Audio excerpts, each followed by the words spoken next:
Welcome back, everybody, to the deep dive. Today, we're diving into something that really touches every single thing you buy, use, and eat.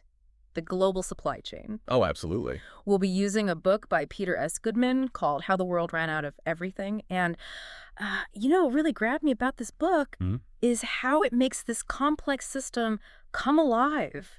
Through these vivid stories, Yeah. you're not just reading about, economic theory. Right. You're meeting people on the front lines, like this Mississippi entrepreneur who's just struggling to get Sesame Street bath toys shipped from China Wow. amidst all the pandemic chaos. Oh, yeah. It's wild.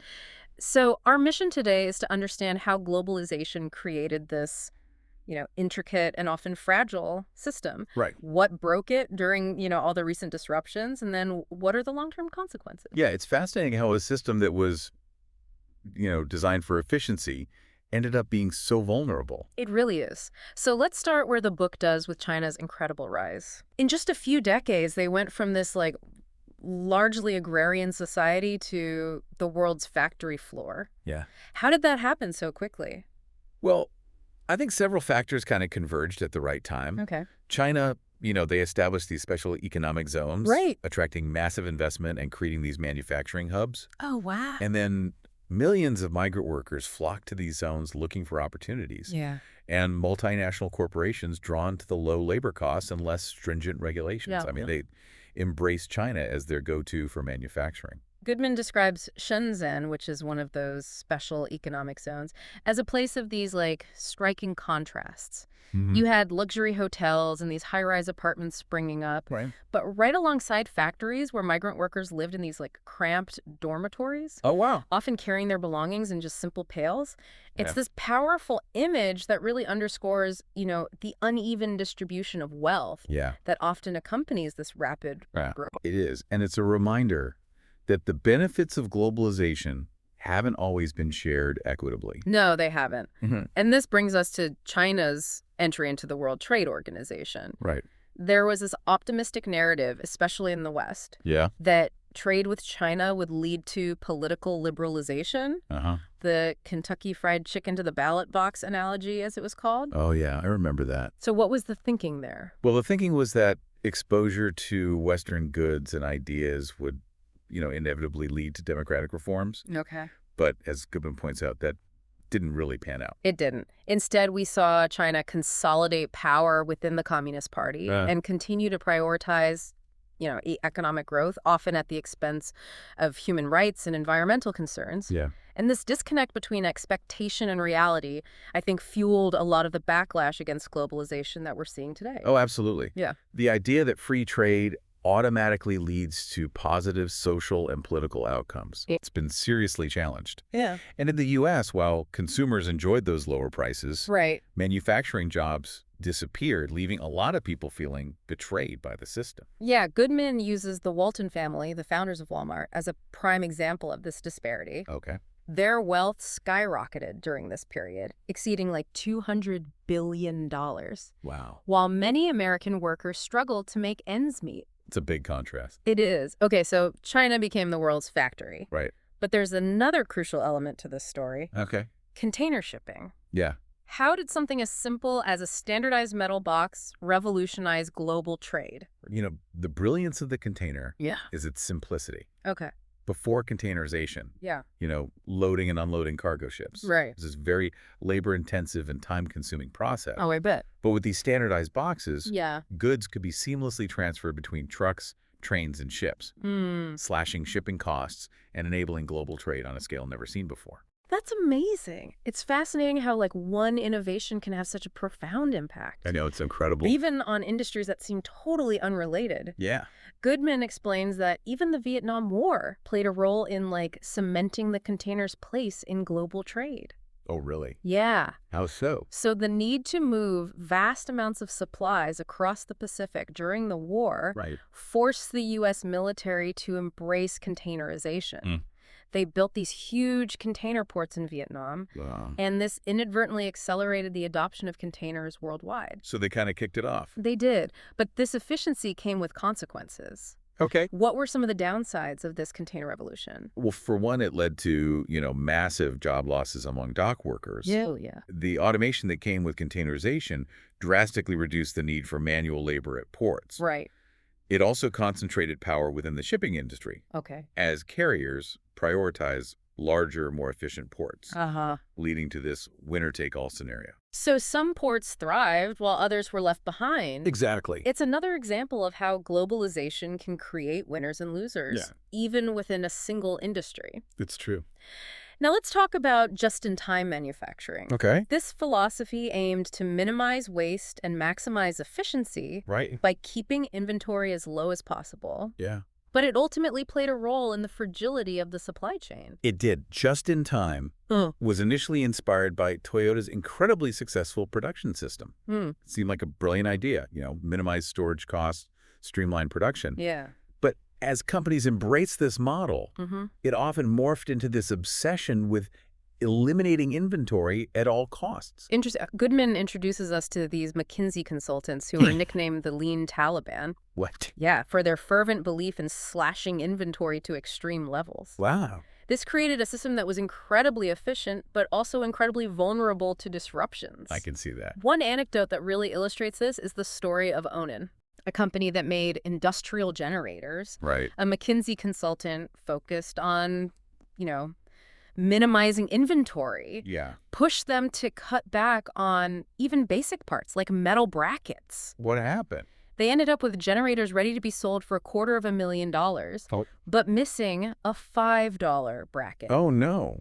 It's a perfect example of how this extreme efficiency, taken too far, can actually create fragility. I can see that, yeah. So we've got China as the world's factory, container ships crisscrossing the globe, and companies worldwide embracing just-in-time. It's a recipe for disaster. It's a recipe for both incredible efficiency and potential disaster. And then, of course, the pandemic hit. And exposed all those vulnerabilities. Oh, yeah. That had been building for years. Yeah. It's almost as if the system was designed to break.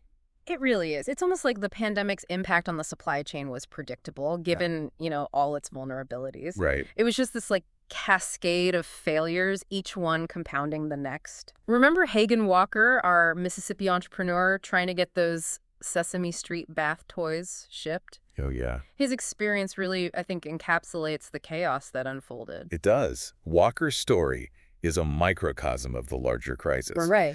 By spring 2021, he'd finally found a factory in China to make the toys. Oh, okay. But he ran headfirst into the global shipping crisis. We talked about how containerization had dramatically reduced shipping costs. But that was no longer the case. Right. Prices had skyrocketed sometimes tenfold. Oh, wow. So why this sudden explosion in costs? It was a perfect storm of factors. Okay. The pandemic, caused this surge in demand for consumer goods. Right. Everyone's stuck at home ordering everything online. Exactly. But at the same time, lockdowns and disruptions caused shortages of both containers and the ships to carry them. Oh, wow. A lot of containers ended up stranded in, the wrong parts of the world. Really? Yeah, further disrupting the flow of goods. It's incredible how a system that's supposed to be so efficient can unravel so quickly. It is. And to make matters worse, the shipping industry, now dominated by a few giant carriers, they took advantage of the situation. What do you mean?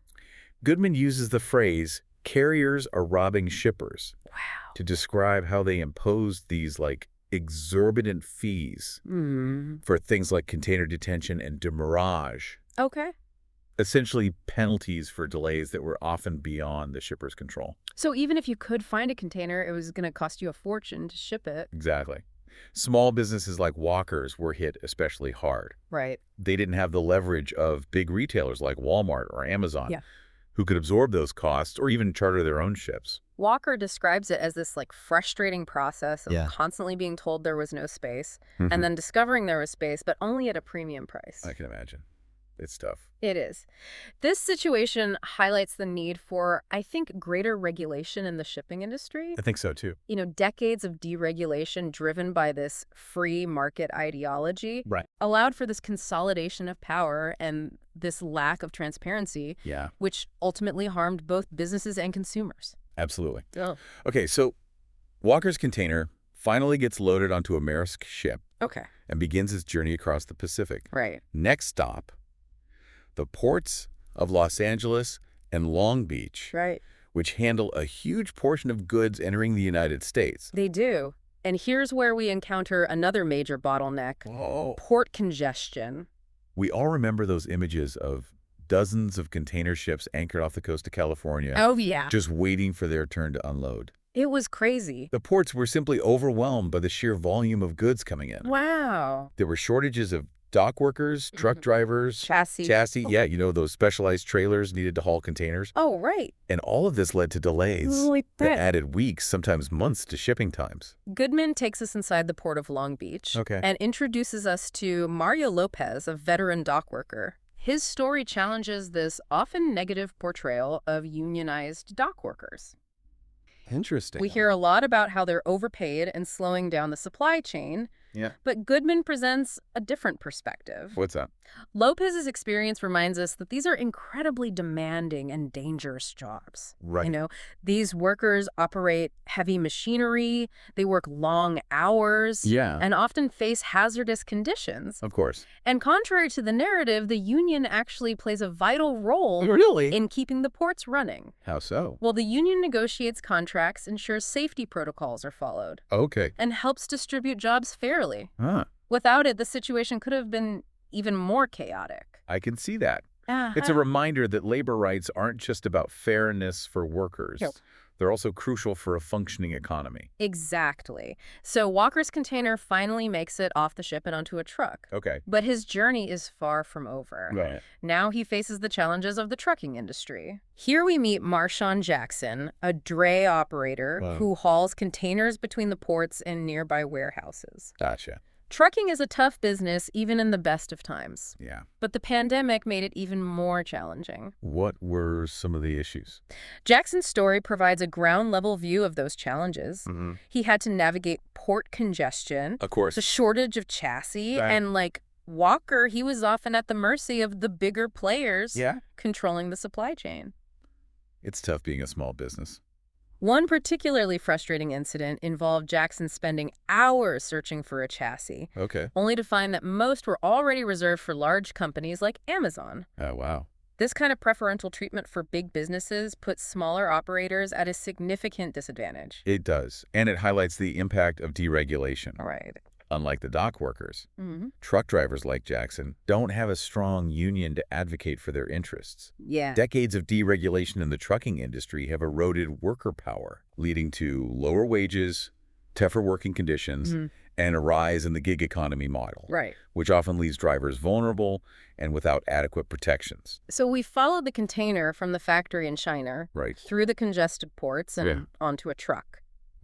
But it's not at its destination yet. Oh, no. It still has to travel by rail. All right. Which brings us to yet another set of challenges. The railroad industry is a perfect example of how consolidation can lead to problems. In what way? Through mergers and acquisitions, it's become dominated by just a few powerful companies. Right. And this lack of competition has led to a focus on profit maximization at the expense of service quality and worker well-being. Goodman explains how railroads have embraced a model called precision scheduled railroading, which sounds efficient, but in practice often means longer trains, fewer workers, and deferred maintenance. Well, not actually that efficient. It's another example of how the pursuit of efficiency taken to an extreme can actually create fragility. Goodman interviews Michael Paul Lindsay II, a locomotive engineer, who describes these grueling working conditions and the pressure to keep trains running even when safety is compromised. Really? He says, their opinion seems to be that our lives belong to them. Wow. Referring to railroad management's attitude towards their workers. That's chilling. It is. It's a chilling statement that highlights the human cost of a system that prioritizes profits above all else. It's important to remember that behind all the logistics and data, the supply chain is ultimately a human system. It is. Driven by the hard work and dedication of millions of people. Absolutely. And their well-being is essential for the system to function effectively. I agree. So far, we've seen how the pandemic exposed the fragility of the global supply chain. From the ports to the trucking and railroad industries. Right. But now I want to shift our focus to another critical part of the system. The food industry. And to illustrate the challenges here, Goodman takes us into the world of meat packing. The meatpacking industry is a fascinating and often troubling example of how consolidation, deregulation, and the pursuit of profit can create a system that is both incredibly efficient and incredibly vulnerable. To illustrate this, Goodman tells the story of Tin Eye, a meatpacking worker who tragically died from COVID-19. It's a heartbreaking story that puts a human face on the consequences of these systemic issues. It does. I worked at a JBS meatpacking plant in Greeley, Colorado. One of the largest in the country. Wow. These plants are often located in rural areas, employing a large number of immigrant workers, many of whom were undocumented and therefore vulnerable to exploitation. During the pandemic, these plants became hotspots for COVID-19 outbreaks. They did. Workers often standing shoulder to shoulder on these fast-moving processing lines had little protection from the virus. And JBS, like many other meatpacking companies, was slow to implement safety measures, prioritizing production over worker safety. Goodman details how meatpacking executives even lobbied the Trump administration to keep plants open despite the outbreaks, arguing that closures would disrupt the food supply chain and lead to shortages. So they put profits over safety. They did. They even suggested that workers who stayed home out of fear of the virus should be denied unemployment benefits. That's terrible. It is. This is a stark example of how corporate profit was put ahead of worker safety and public health. Ai's death, while tragic, also highlights deeper problems within the meatpacking industry that extend far beyond the pandemic. Absolutely. Over the past few decades, the industry has undergone massive consolidation, with just a handful of companies now controlling a huge portion of meat production in the United States. And this lack of competition has given these companies enormous power. It has. They can dictate prices to both ranchers, who are paid less for their cattle, and consumers who pay more for meat at the grocery store. So they're getting it from both sides. They are, Goodman calls this engineered scarcity, meaning that these companies intentionally limit production to drive up prices and profits. He shares the story of Steve Charter, a rancher who was struggling to make ends meet because the prices he was paid for his cattle were so low, while consumers were simultaneously facing record-high meat prices. It's a classic example of how consolidation and lack of competition can distort markets and harm both producers and consumers. And the pandemic only intensified these issues. It did. Giving meatpacking companies an opportunity to further consolidate their power and increase their profits. It raises important questions about the long-term consequences of allowing so much control over essential goods to be concentrated in the hands of a few powerful corporations.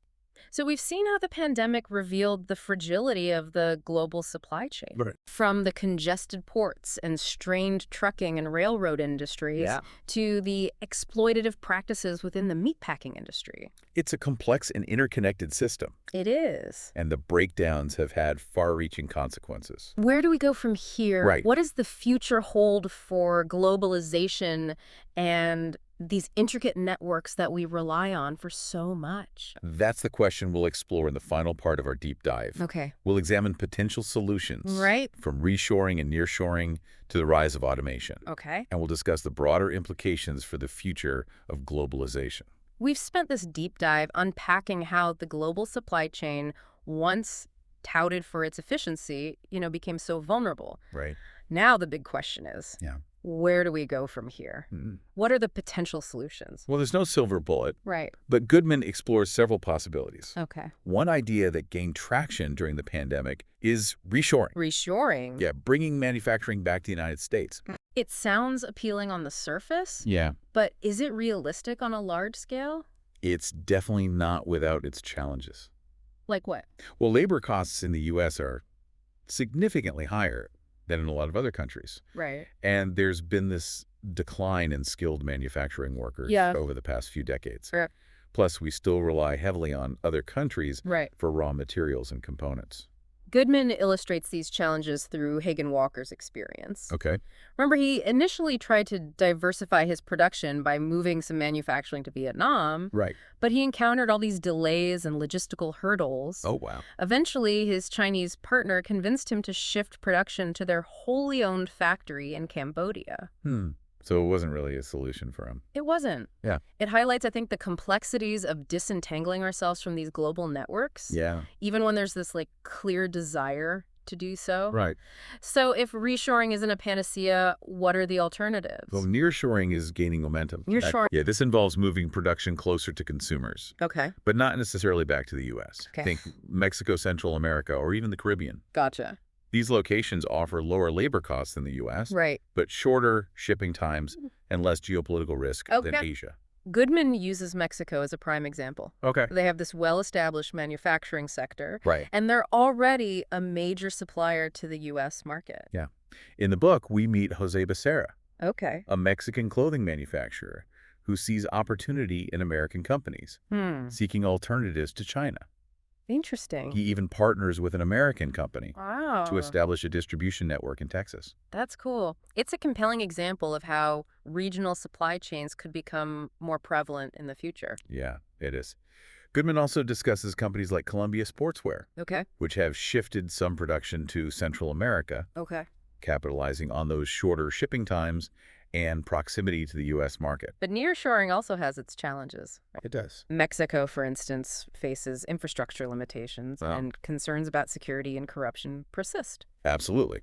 And we can't forget that, any major shift in global manufacturing Right. will create winners and losers. Yeah. Some regions will benefit, Okay. while others might be left behind. Globalization is a dynamic process. It is. Constantly evolving, and we need to be mindful of those ripple effects. I agree. Speaking of evolution, we can't ignore the automation elephant in the room. The robots are coming. Right. How will automation impact the future of supply chains? It's a topic that generates a lot of anxiety. It is. It's both exciting and concerning. Okay. Automation has the potential to address some of the very challenges we've discussed, Okay. like labor shortages. Okay. It can also increase efficiency and speed, Right. potentially making supply chains more resilient. Okay. But there's a flip side. There is. Widespread automation could lead to massive job displacement, Right. exacerbating inequality. Goodman attends this trade show showcasing the latest automation technologies, Oh, cool. from warehouse robots to self-driving trucks. Wow. And he observes how the focus is often on efficiency and cost savings, Right. with little consideration for the human impact. It raises a crucial question. Yeah. Will we use automation to empower workers, or will it be a tool to further marginalize them? That's a great question. And it's not just about jobs. Right. There are ethical concerns about privacy, surveillance, and control. Goodman shares the example of an Israeli company Okay. that developed an app to monitor truck drivers. Interesting. While this might be framed as a way to improve safety, Yeah. it also raises concerns about worker privacy Right. and the potential misuse of data. We need to carefully consider those ethical implications before rushing to implement these technologies. I agree. So we've explored reshoring, nearshoring, and automation. Yeah. Is there like a single solution that will magically fix the global supply chain? I wish. I'm afraid not. These are complex issues with no easy answers. Right. However, Goodman suggests several steps we can take Okay. to create a more resilient and equitable system. Like what? First, he emphasizes the need for government regulation. Okay. Remember how the deregulation of the shipping industry contributed to the crisis? Yeah. We need to rethink those policies and consider ways to promote competition Okay. and protect both consumers and workers. He also highlights the need for infrastructure investment. Yes, both in the U.S. and globally. Okay. We've seen how port congestion, a lack of qualified truck drivers, and outdated rail systems Yeah. have all amplified these problems. Right. Investing in modern, efficient infrastructure is crucial. And most importantly, We need to focus on the human element. of course, ensuring workers have fair wages, Yes. safe working conditions, and a voice in decisions that impact their lives. Exactly. The choices we make now will determine the future of globalization. It's true. Will it be a system that benefits everyone, Right. or will it continue to create winners and losers? It's a critical conversation, and Goodman's book offers a valuable framework I agree. for navigating these complexities. Yeah, it is. As we conclude this deep dive, I think it's important to remember that the global supply chain isn't just this network of ships, trucks, and warehouses. Right. It's a human system It is. powered by millions of people worldwide. Absolutely. The recent disruptions have shown us that prioritizing efficiency and profit Yeah. at the expense of worker well-being Oh. ultimately undermines the entire system.